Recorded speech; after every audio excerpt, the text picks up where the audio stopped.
Can you believe it? We have reached lesson number 7, and you've been doing good. You've been doing excellent. I know you have. I know you have been doing the daily vocal exercises. You've been reading your scripts. You're still working on your demo, because if you've completed your demo already, then that may be a little bit too soon and you need to fine-tune it. And you've been getting ready to start marketing yourself and getting gigs.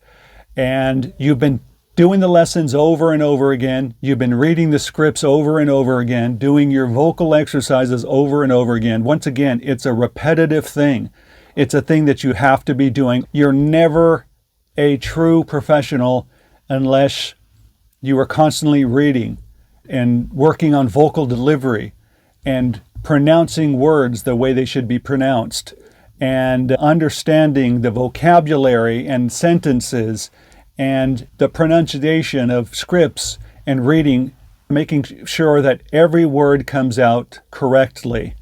So what we're doing now is we need to get some feedback on all this work that you have put in, but you never get the feedback until you feel comfortable of what you have done so far. Feedback is based on you have put together some kind of a project or a product, and you're ready to get people to listen to it and give you quality feedback of what needs to be improved. And like I have said before, and what it says in the PDF of feedback, and you should read this because it gives you kind of step by step of what you should do to get feedback, is you need to make sure that the feedback is productive. And one of the things I say here, which is very important, is you need to make sure that the feedback is not just constant compliments. Because if all you're doing is getting compliments, you got to get feedback that's giving you constructive criticism. And let me repeat that again because it's very important. You need to get constructive criticism.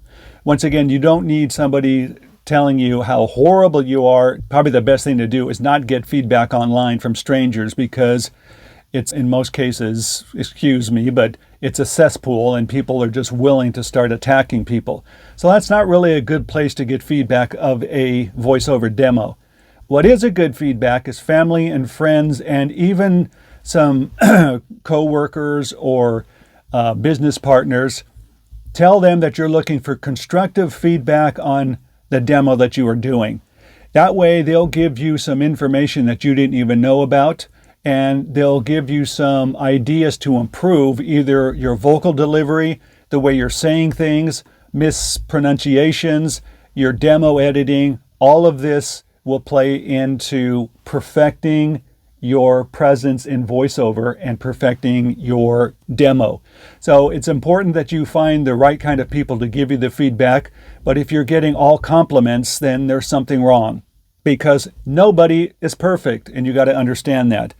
And make sure not to take anything personal. If people are giving you constructive criticism and you are kind of shaken by it or taken back, let's say not happy, you have to understand this is a professional thing. It has nothing to do with friendship or family.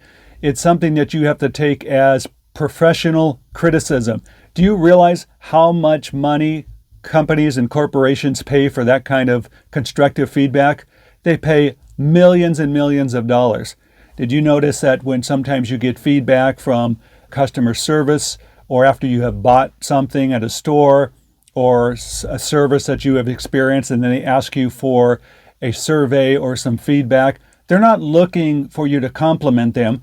They're looking for ideas of how they can improve. So when you take the feedback or the survey and you give them the information of your personal experience, they compare that with other people's feedback and they learn from it and they build from it. That's exactly what you need to do. So you need to take that feedback, and once you see maybe one person saying something, another person saying the same thing, and then another, then you kind of come to the conclusion, maybe I did pronounce that word wrong, maybe I edited this wrong, maybe this sentence didn't work out. And from there, you redo it. You clean it up, you re-edit it, and then you play it again, and you'll see that it's cleaner, crisper, well edited, and that means your demo is going to be the best it can be. So that feedback is invaluable. So you need to make sure, once again, we put that feedback PDF. It's good to keep that on your phone. All of these PDFs, please make sure to load on your phone. So no matter where you are, you can constantly read these, because this course is not just a one-time thing. Meaning, I didn't put this course together for you to go through it and all of a sudden you're a voiceover artist. That's not the way it's going to work. This course is condensed because there's hours and hours and hours of stuff that you need to complete, and which in turn, that completion means that you're repetitive. You're constantly doing things over and over again. You're constantly doing voice exercises. You're constantly reading the scripts, constantly editing and improving and marketing and promoting. What I did is just laid it out for you very quickly. And I put together key steps to make sure that you move forward again and again by constantly doing things over and over again. So really what this voiceover training course does is it gives you the highlights and the key points and specific instructions of what to do. And what you do with them is do them over and over again. But once you become a better voiceover artist and you grow and you're bringing money in, maybe you should consider getting better equipment, a better studio setup. Whatever it may be, you're constantly improving. So the feedback is like the key to this, because you need to get the feedback in order to constantly improve.